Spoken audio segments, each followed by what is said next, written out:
when you become a working parent, as you have probably realised by now, you get a great more complexity to manage in your life, as well as a lot less time to do it in.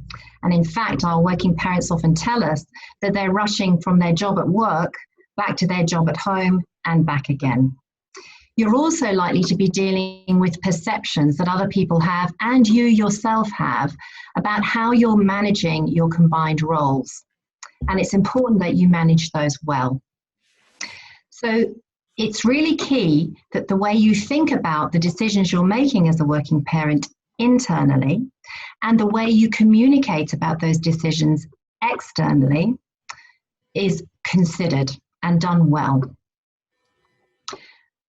So what we're really talking about here is the power of language, and in particular, the power of choice. Over the last 12 years, we've now worked with thousands of working parents, and one of the things that becomes clear is there's a pattern in their language, and it goes something like this. I've had to sacrifice living in the city so that I can live in a bigger house outside. Or I've had to trade off doing that kind of work because I want to have more flexibility. So when you listen to those words, sacrifice, trade-off, compromise, how do they feel? When we talk to our groups about this, they'll say they sound negative, like you've lost something. Instead, we talk to people about using the language of choice, because in fact, that is what you're doing. You're choosing one thing above another.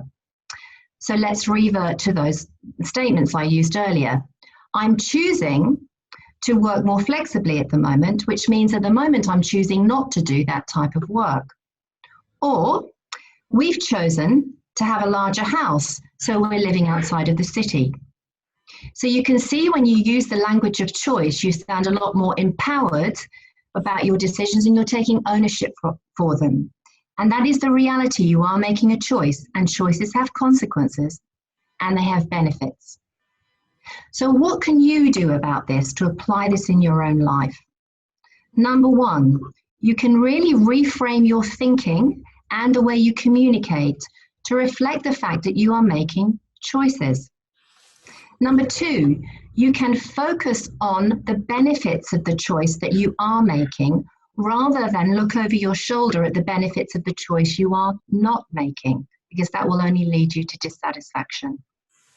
Number three, when you communicate about your choices externally, you're affecting the way people perceive your comfort with your choices. So talk about it in terms of choice and you'll sound a lot more confident.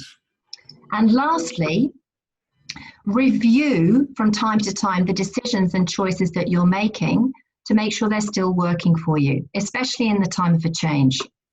So what I'd like to leave you with today and encourage you to practice is to start thinking and communicating differently and using the language of choice about your choices as a working parent. It really makes a difference.